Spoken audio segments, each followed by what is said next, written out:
Hello my dear student, कैसे हैं आप सभी। उम्मीद करती हूँ आप बहुत ही स्वस्थ होंगे, मस्त होंगे, बढ़िया होंगे।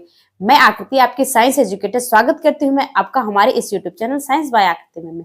ओके, तो जैसा कि आपको पता है हम पढ़ रहे हैं class 10th science chapter number 5, जिसमें हम बायोलॉजी का पोर्शन पढ़ रहे हैं जैव प्रक्रम। और जैव प्रक्रम में आज हम जानेंगे जंतुओं में पोषण के चरण।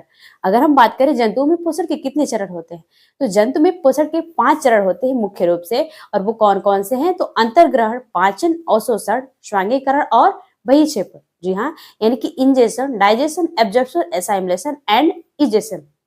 ठीक है, और इन 5 चरण में से आज हम जानेंगे अंतर्ग्रहण। दोस्तों, सबसे पहले हम आपको बता दें कि हम बहुत ही आसान शब्दों में बताएंगे, जो आपको रटने की बिल्कुल जरूरत नहीं पड़ेगी।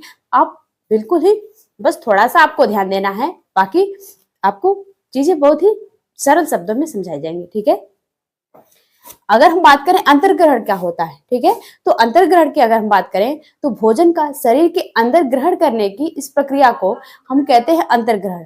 ठीक है, याद रखिएगा, भोजन को शरीर के अंदर ग्रहण करने की प्रक्रिया को अंतर्ग्रहण कहते हैं।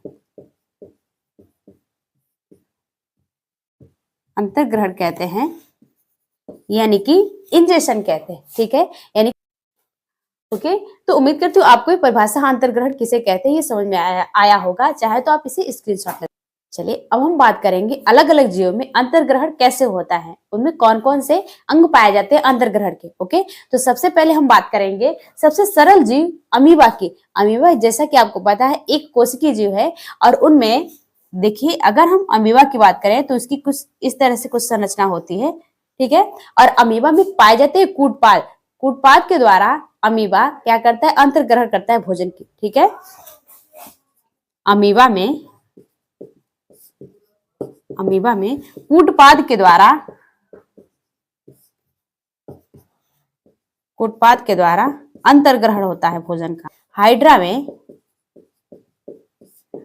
में भोजन का अंतर्ग्रहण कैसे होता है, तो हाइड्रा में टेंटिकल्स पाए जाते हैं, जिसको हिंदी में हम कहते हैं स्पर्शक। उन स्पर्शकों के द्वारा अंतर्ग्रहण होता है। ओके, और अगर हम बात करें कि कीटों में अंतर्ग्रहण कैसे होता है, तो उनमें भोजन को काटने, चूसने और उनमें क्या होते हैं, विशेष अंग पाए जाते हैं, जिसके द्वारा वो भोजन को क्या करते हैं, काटते या चूसते हैं। ठीक है, या पकड़ते। और अगर हम बात करें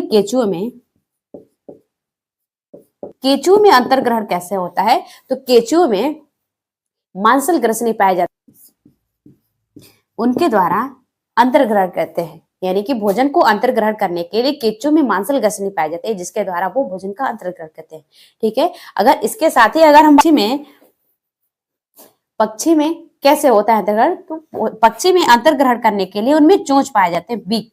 ठीक है, और कशेरुकी जीव में अगर हम बात करें, सांप, छिपकली, मेढक इत्यादि, ये कैसे अंतर्ग्रहण करते हैं, तो उनमें शिकार को पकड़ने के लिए उनमें क्या पाए जाते हैं, जीव पाए जाते हैं, यानी कि जीभ।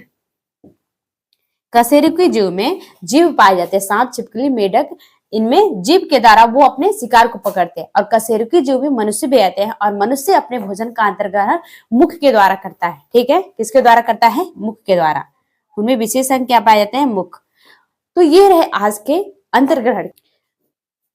एक बार हम रिवाइज कर लेते हैं कि अमीबा जो एक कोशिकीय जीव है, उनमें अंतर्ग्रहण किसके द्वारा होता है, कूटपाद के द्वारा। और हाइड्रा में किसके द्वारा होता है, तो उनमें स्पर्शक पाया जाता है, यानी कि टेंटिकल्स पाए जाते हैं। उन टेंटिकल्स के द्वारा उनमें अंतर्ग्रहण होता है। अगर हम दूसरी और बात करें केंचुओं में, तो केंचुओं में मांसल ग्रसनी होती है, मांसल ग्रसनी के द्वारा होता है। और पक्षी में चोंच के द्वारा। और कशेरुकी जीव जिसमें मनुष्य, सांप, मेढक, छिपकली, ये सभी पाए जाते हैं, उनमें जीव पाए जाते हैं, जिसके द्वारा वो भोजन का अंतर्ग्रहण करते हैं। तो आज के लिए इतना ही रखते हैं, मिलते हैं नेक्स्ट लेक्चर में। तब तक के लिए बाय बाय, थैंक यू।